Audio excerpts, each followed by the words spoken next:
Hello guys, you're welcome to my YouTube channel. Yes, I have been getting so much questions concerning how I've been mixing my bass guitar. So right now I'm going to play a video for you. This video in particular was the video that actually, put me through this way of mixing my bass guitar to make it have a meaningful and a better sound. So I hope it works for you. So enjoy. Today, I'm going to be showing you how to mix bass guitar. As usual, I'll be working in FL Studio, but the tips and tricks I'm going to show you are going to be applicable to any DAW that you choose to use. Now, the first thing you want to do is make sure that you have your bass guitar assigned to its own mixer track, and that's going to allow you to put the processors in that you're going to need. Play back your bass track and just listen to it.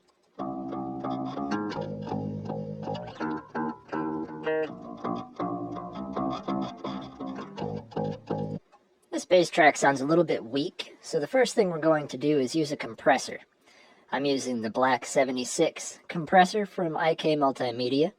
It's an emulator of a very, very famous piece of hardware. It adds a very nice tone. It does a great job of bringing the more subtle nuances into your instruments.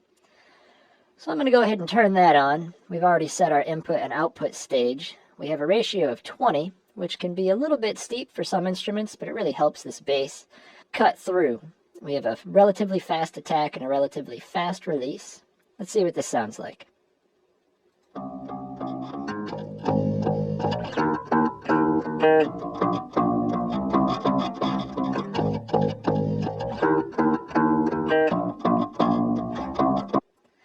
So that definitely sounds a lot better. Now, we're noticing on the meter we've got something weird that was recorded up in the 20 kilohertz range. We're definitely going to want to take that out. And there's a lot of string noise that is probably going to conflict with some of our other instruments. Now, when I'm mixing bass, I always like to make sure that it sits well with the guitars and the kick drum. Those tend to conflict the most, and we want to make sure there's plenty of room for all our instruments to breathe.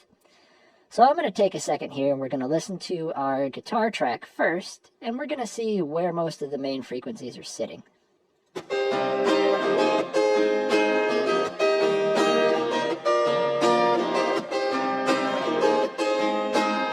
lot of mid-range and some upper mids. Let's take a listen to our kick drum. A lot of energy in the 100 hertz range. So we're going to use an EQ, I use a parametric equalizer, on our bass track. And what we're going to want to do is dip out a little bit in that 100 hertz range so it doesn't conflict with our kick drum. We're going to boost below that to give some nice low rumble to the bass. And then we're going to dip out a bit in our high mids. That's going to take away some of the string sound. It's going to allow our guitar to cut through. And then at the very top, you'll remember we had that weird high-pitched sound that somehow got recorded, so we're going to completely cut that out. Let's play back our bass track.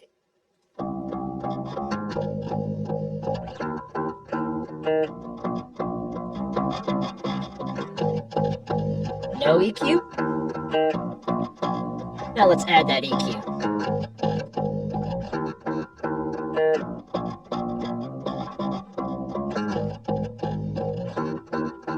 Sounds nice and controlled, very smooth.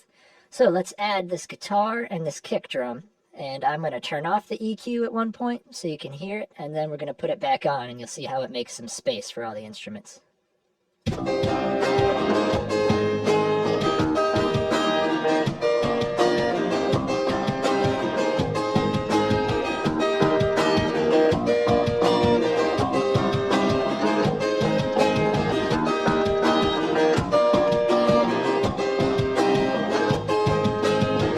So the last thing I do with this particular bass track is I used a second equalizer to give a very slight low shelf boost, just to give some bottom end to this bass guitar. And that's just going to help on bigger sound systems to make the track feel really low and bassy and nice.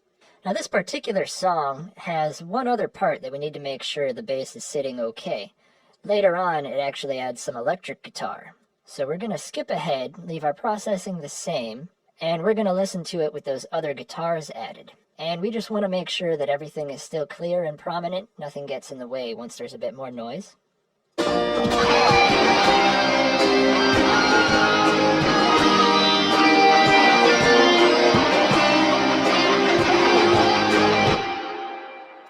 still sounds good to me.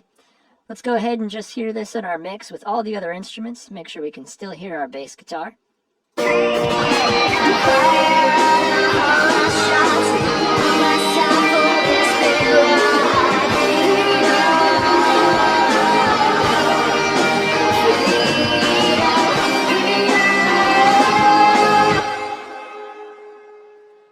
Sounds good. We have a nice, smooth, well-mixed bass track. Thank you guys for watching this episode of 5-Minute Mixing Tips. I hope it was helpful for someone out there. Please feel free to leave a message in the comments. Don't forget to subscribe to the channel and click the like button. And if there's anything in particular that you would like me to do a video about in the future, please let me know.